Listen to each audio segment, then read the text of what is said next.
Assalamu alaikum class. I hope you all will be fine and I hope कि आप सबका रमज़ान अच्छा जा रहा होगा. So let's start today's lecture with Bismillahirrahmanirrahim. So today is our 13th lecture of animal behavior and today is Friday 8th May 2020. So today we will study the third type of stereotype behavior. We were studying stereotype behavior that the stimulus behavior is known as a stereotype behavior. So we were studying its different types. The very first type that we have studied was irritability. The second one was taxes. The third was instinctive behavior, and now we will start today the fourth type of stereotyped behavior. So the fourth type is kinesis. So what kinesis is? It is defined as a non-directional orientation movement in response to stimulus. There there the response is proportional to the intensity of a stimulus. अभी तक हम क्या कर रहे थे कि हम लोग पीछे हमने टेक्सेस में भी देखा कि टेक्सेस में भी हमने कहा था कि एक ओरिएंटेशन मूवमेंट होती है और वो जो ओरिएंटेशन मूवमेंट एक्सिस में थी वो हमेशा डायरेक्शनल होती है कि किसी डायरेक्शन की तरफ आइदर टुवर्ड्स द स्टिमुलस होगी या either away from the stimulus. ठीक है. तो वो डायरेक्शनल ओरिएंटेशन मूवमेंट शो कर रहे थे. जो काइनेसिस है हमारे पास, एक तो ये नॉन डायरेक्शनल ओरिएंटेशन मूवमेंट है, लाइक कोई खास डायरेक्शन में ऑर्गेनिज्म मूव नहीं करेगा. लाइक हम नहीं कह सकते कि ये अभी लेफ्ट जाएगा या राइट जाएगा. और दूसरा काइनेसिस में क्या होता है कि there the response is proportional to the intensity of stimulus. की जो हमारे पास रिस्पॉन्स है वो इंटेंसिटी ऑफ स्टिमुलस के प्रोपोर्शनल है. लाइक अगर हमारे पास कम इंटेंसिटी का स्टिमुलस है तो कोई और रिस्पॉन्स होगा, अगर हाई इंटेंसिटी का स्टिमुलस है तो हमारे पास रिस्पॉन्स चेंज होगा. दूसरी डेफिनेशन हम पढ़ते हैं तो हमें क्लियर होगा. It is a non directional orientation movement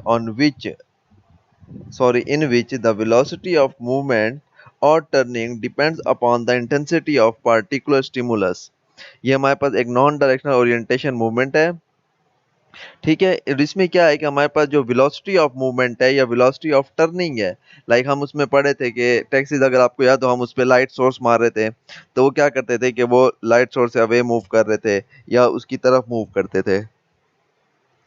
तो काइनेसिस में हम ये देखते हैं कि अगर हमारे पास लो लाइट इंटेंसिटी है तो वो क्या करता है कि अगर उससे अवे मूव कर रहा है तो वो क्या करेगा कि लो लाइट इंटेंसिटी में उससे अवे आहिस्ता आहिस्ता मूव करेगा. और अगर हमारे पास हाई लाइट इंटेंसिटी अगर हम उस पर डालें तो वो चूंकि इंटेंसिटी ज़्यादा हो गई तो it is directly proportional to the velocity of movement. तो वो जो है उससे अवे जो है बहुत ज़्यादा स्पीड में, जितनी ज़्यादा इंटेंसिटी बढ़ाते जाएंगे उसकी मूवमेंट जो है में उसमें भी उतनी ज़्यादा स्पीड या वेलोसिटी उतनी तेज़ होती जाएगी.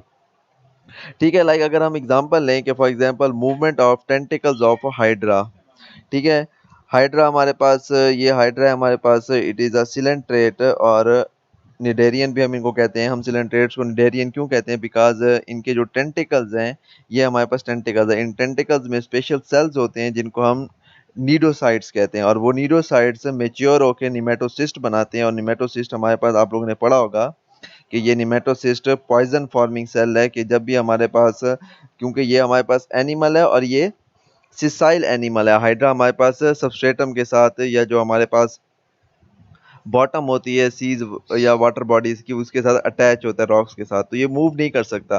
तो क्या होता है कि ये हमारे पास इसकी टेंटिकल्स मूव कर रहे होते हैं और कोई भी अगर फूड इसके नज़दीक या कोई स्मॉल एनिमल इसके नज़दीक आता है तो ये टेंटिकल्स उसके साथ टच करता है. इसमें निमेटोसिस्ट होते हैं और वो निमेटोसिस्ट स्पेशल फ्लूइड सिक्रीट करते हैं जिससे वो जो एनिमल है वो पैरालाइज हो जाता है या उसकी डेथ काज हो जाती है. और ये फिर क्या करता है, ये वाटर इन टेंटिकल्स की मूवमेंट से वाटर का फ्लो अपने माउथ की तरफ, जो हाइपोस्टोम है या माउथ, तो उसकी तरफ करता है और वो वाटर के साथ इसका जो फूड है वो इसके अंदर चला जाता है. ठीक है.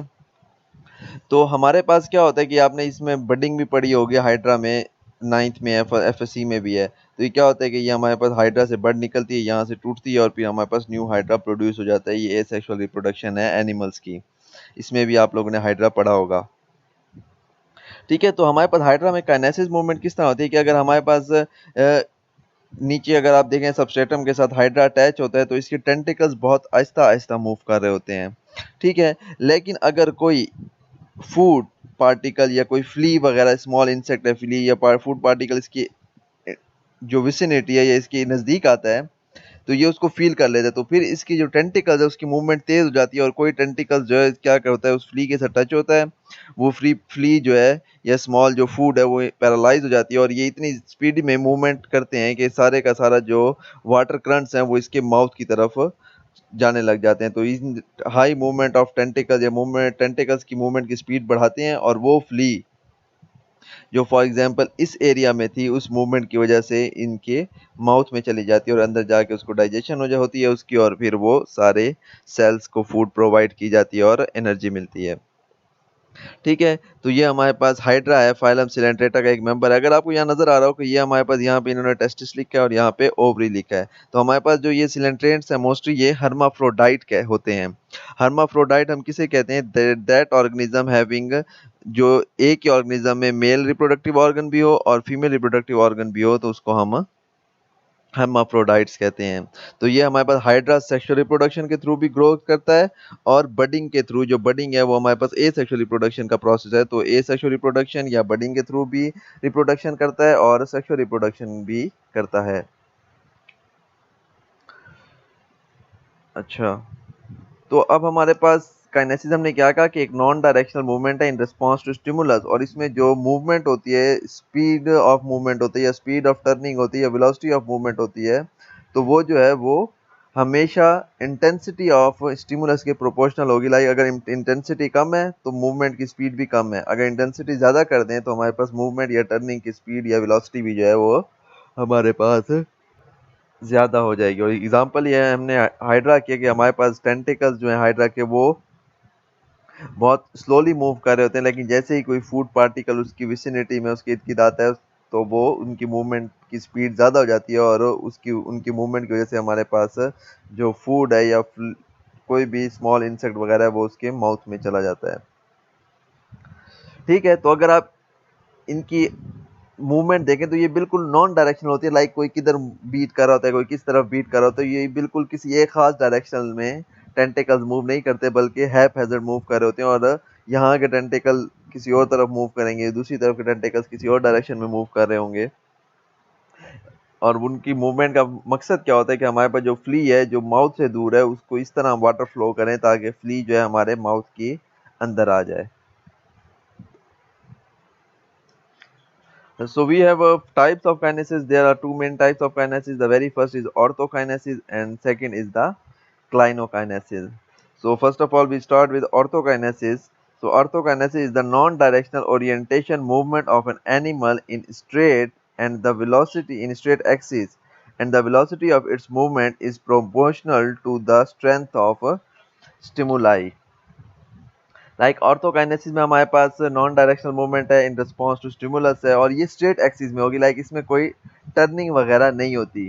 तो स्ट्रेट एक्सिस में अगर एनिमल मूव करे किसी भी स्टिमुलस के नतीजे में, तो अगर स्टिमुलस की स्ट्रेंथ कम होगी तो उसकी वेलोसिटी ऑफ मूवमेंट जो है वो भी कम होगी, और अगर स्टिमुलस की स्ट्रेंथ या इंटेंसिटी ज़्यादा होगी तो उसकी वेलोसिटी ऑफ मूवमेंट भी जो है वो ज़्यादा हो जाएगी। तो हमारे पास फर्दर टाइप्स हैं ऑर्थोकाइनेसिस की। So it has following sub types. The very first one is the chemo orthokinesis, photo orthokinesis and third one is the hydro orthokinesis.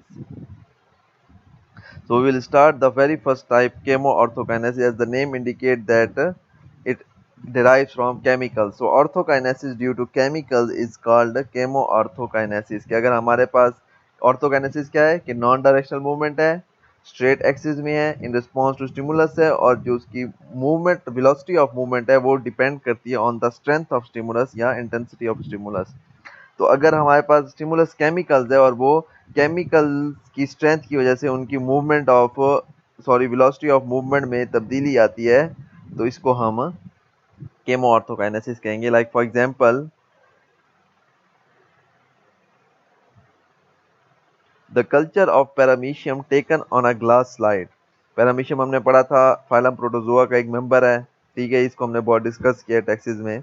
तो अगर हम पैरामीशियम के कल्चर को एक ग्लास स्लाइड पे लें, the paramecium move away from a drop of chemical, कि अगर हमारे पास एसिड डालें उस पर तो वो क्या करता है, उससे अवे मूवमेंट स्टार्ट करता है। The rate of movement of an animal depend on the concentration of acid.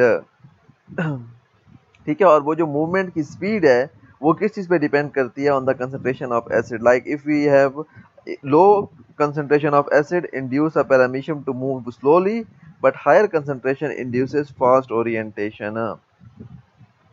ठीक है, हमारे पास क्या है कि अगर आप पैरामीशियम का कल्चर लें और उस पर ड्रॉप ऑफ एसिड डालें तो वो क्या करता है कि उससे अवे मूव करता है किसी भी तरफ। लाइक ये नहीं कि लाजमी उससे अपोजिट डायरेक्शन में, लाइक किसी भी तरफ उससे अवे मूव करेगा। और जो उसकी अवे मूव करने की स्पीड होगी वो डिपेंड करती है स्ट्रेंथ ऑफ एसिड की। लाइक अगर लो स्ट्रेंथ का, कम स्ट्रेंथ का या लो कंसनट्रेशन का एसिड है तो वो स्लोली उससे अवे मूव करेगा। और अगर हाई कंसनट्रेशन का एसिड है या हाई स्ट्रेंथ का एसिड है, पावरफुल एसिड है, तो उससे बहुत स्पीड में दूर अवे मूवमेंट स्टार्ट करता है। बिकॉज जो लो एसिड है वो इतना ज़्यादा इनको नुकसान तो पहुंचाते हैं लेकिन वो इतना ज़्यादा नुकसान नहीं पहुंचाते, तो आहिस्ता आहिस्ता ये दूर चले जाते हैं। लेकिन जो हाई स्ट्रेंथ का एसिड है तो जैसे ही इनकी बॉडी के साथ टच होगा इनकी डेथ काज होगी। तो जैसे ही इनको फील होता है कि हाई स्ट्रेंथ का एसिड आ रहा है इनकी तरफ, तो ये उससे ज़्यादा स्पीड में या ज़्यादा वेलोसिटी से उनसे अवे मूवमेंट स्टार्ट कर देते हैं। So this is chemo orthokinesis. हमारे पास केमो ऑर्थोकाइनेसिस थे। The second type is the photoorthokinesis, as the name indicate के orthokinetic movement due to stimulus of light is known as photoorthokinesis। तो orthokinetic movement due to light is known as photoorthokinesis। इसकी example है हमारे पास हेमोसिटी लार्वे of lamprey और jawless fishes. हमारे पास fishes अगर आपको पता हो तो हमारे पास कुछ फिशेज ऐसी हैं जिनको हम जॉलेस फिशेज कहते हैं और उनको हम लेम्प्रेज भी कहते हैं। लाइक उनके मुंह के आगे आपने देखा होगा अक्सर एक्वेरियम्स में जगह जो हमारे पास वो शीशे पे चिपकी हुई होती हैं फिशेज और वो सक कर रही होती है, तो उनके टीथ नहीं होते, जॉज वगैरह नहीं होते, बल्कि उनके माउथ के आगे एक शक्कर लगा होता है और वो उस शक्कर के थ्रू फूड सक करते हैं। ठीक है, तो हमारे पास जो एमोसिटी लार्वे, जो हमारे पास जॉलेस फिशेज है उनके लार्वे जो है उनको हम एमोसिटी लार्वे कहते हैं। ठीक है, और लार्वे मैंने आपसे बताया कि हमारे पास मेटामॉर्फोसिस होती है। और लार्वे की फॉर्म में क्यों प्रोड्यूस होते हैं? बिकॉज हमारे पास लेम्प्रे फिशेज या जॉलेस फिशेज जो हैं वो बहुत ज़्यादा एग्स ले करते हैं, तो उनके एग्स की क्वांटिटी ज़्यादा होती है, तो इसलिए उनकी जो उन एग्स में यॉक की कंसनट्रेशन बहुत कम होती है। तो हमारे पास जिन एग्स में या जिन ऑर्गेनिज्म के एग्स में यॉक की कंसंट्रेशन कम होती है तो वो सिंपली से एक सिंपल सा ऑर्गेनिज्म बना के उससे हैचिंग हो जाती है और वो ऑर्गेनिज्म जो है वो अपने पेरेंट्स से सिमिलर नहीं होता, तो उसको हम लार्वा कहते हैं। और ये लार्वे जो है फिर बहुत ज़्यादा फीडिंग कर करके फिर वापस से अपने पेरेंट्स से सिमिलर हो जाते हैं, जिसको हम एमोसिटी लार्वे कहते हैं। तो हमारे पास हम डिफरेंट लाइक जिस तरह हम बटरफ्लाइज और मॉथ्स के लार्वों को हम कैटरपिलर्स कहते हैं, हाउस फ्लाइज या जितनी भी फ्लाइज है उनके लार्वों को हम मैगट्स कहते हैं। ठीक है, जिस तरह हमारे पास बीटल्स हैं, बीटल्स के लार्वों को हम ग्रब्स कहते हैं। तो इसी तरह लैम्प्रे फिशेज या जो जॉलेस फिशेज हैं उनके लार्वों को हम एमोसिटी लार्वे कहते हैं। तो इट्स स्पीड वेरीज और velocity varies according to light. Like अगर आप लो इंटेंसिटी की लाइट प्रोजेक्ट कर रहे हैं तो ये उससे अवे मूव करेगी या उसके टुवर्ड भी मूव कर सकती है, और ये डिपेंड करता है कि अगर उसके टुवर्ड मूव कर रही है तो लो इंटेंसिटी की लाइट है तो आहिस्ता आहिस्ता इससे टुवर्ड मूव करेगी, और अगर हाई इंटेंसिटी की लाइट है तो इसकी वेलोसिटी तेज होगी। और अगर अवे मूव कर रही है तो अगर लो इंटेंसिटी की लाइट आप प्रोजेक्ट कर रहे हैं तो ये उससे दूर आहिस्ता आहिस्ता मूवमेंट करके स्लोली उससे अवे मूव करेगी, और अगर हाई इंटेंसिटी की लाइट है तो वो स्पीड में उससे अवे मूवमेंट करेगी। जो थर्ड टाइप है हमारे पास hydrokinesis, as the name indicate hydro means water, so orthokinetic movement due to water और humidity is known as hydro orthokinesis. तो जो ह्यूमिडिटी भी हमारे पास वाटर वेपर्स की फॉर्म में होती है, तो हमारे पास वाटर या ह्यूमिडिटी की वजह से जो ऑर्थोकाइनेटिक मूवमेंट होती है उसको हम हाइड्रो ऑर्थोकाइनेसिस कहते हैं। और हमारे पास ऑर्थोकाइनेटिक मूवमेंट कौन सी है कि हमारे पास ऐसी नॉन डायरेक्शनल ओरिएंटेशन मूवमेंट के जिसमें हमारे पास जो स्ट्रेट एक्सिस में हो, लाइक उसमें कोई टर्निंग ना हो, और वो स्ट्रेट एक्सिस में जो मूवमेंट है उसकी जो स्पीड ऑफ मूवमेंट है वो डिपेंड करे स्ट्रेंथ ऑफ स्टिमुलस पे। तो इसमें हमारे पास वुड लाइस एक हमारे पास इंसेक्ट है porcellio scaber, it aggregates in damp places below rocks and logs. ठीक है, हमारे पास ये क्या कहते हैं वुड लाइस मोस्टली जो है, जो आप देखें कि हमारे पास लाइक जिस तरह हम दीमक भी जो है, तो लकड़ी के नीचे अगर वहाँ पे जगह थोड़ी बहुत गीली हो गई या ह्यूमिड हो गई तो वहाँ पे ये क्या होते हैं, वहाँ पे एग्रीगेशन बनाए होते हैं, वहाँ पे जमा हुए होते हैं। ठीक है, their larvae moves actively in low humid conditions, कि अगर लो ह्यूमिड कंडीशन है तो इनके लार्वे क्या करते हैं, वो एक्टिवली मूव करते हैं as compare to high humid condition, और अगर ह्यूमिड कंडीशन ज़्यादा हो तो उनकी मूवमेंट कम हो जाती है। So their speed depends on upon humidity and activity is inversely proportional to humidity. ठीक है, यहाँ पे जो है like negative type of movement है, लाइक अगर लो ह्यूमिडिटी है तो स्पीड ज़्यादा है, हाई ह्यूमिडिटी पे स्पीड कम है, तो यहाँ पे एक इनवर्स रिलेशन बन रहा है इसकी स्पीड ऑफ मूवमेंट के साथ। तो ये हमारे पास हाइड्रो ऑर्थोकाइनेसिस है। जो सेकंड टाइप है हमारे पास काइनेसिस की, इट इज क्लाइनोकाइनेसिस। अब ऑर्थोकाइनेसिस और क्लाइनोकाइनेसिस में क्या फर्क है? So the rate of change of direction of an animal depends upon the intensity of a stimulus.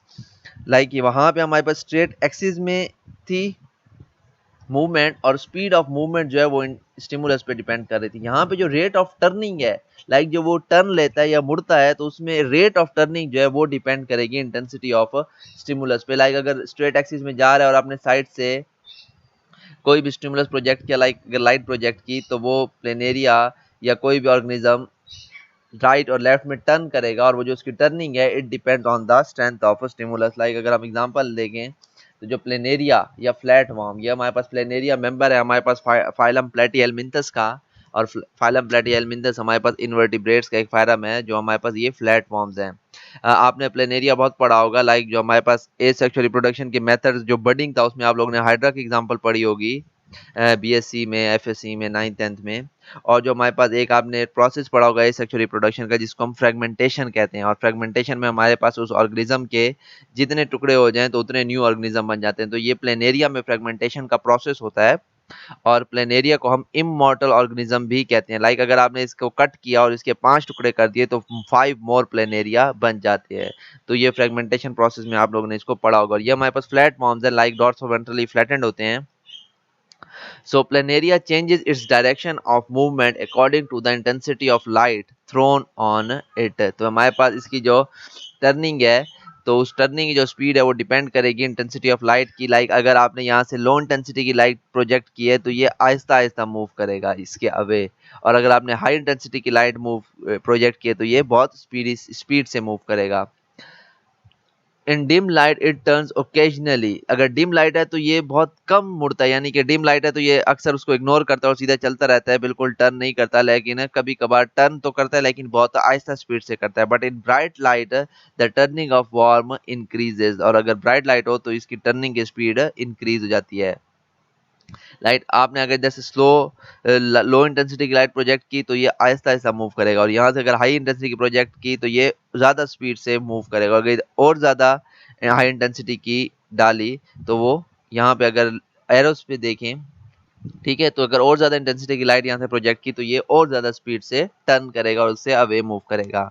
Similarly, bacteria in culture show orientation movement to the concentration of chemical। Like अगर वही same बात है, अगर लो acid concentrated acid है तो वो आहिस्ता आहिस्ता उससे away move करते हैं, अगर हाई कंसंट्रेटेड एसिड है तो स्पीड से टर्न करते हैं, और उसकी टर्निंग मूवमेंट जो है वो डिपेंड करती है on the strength of stimulus.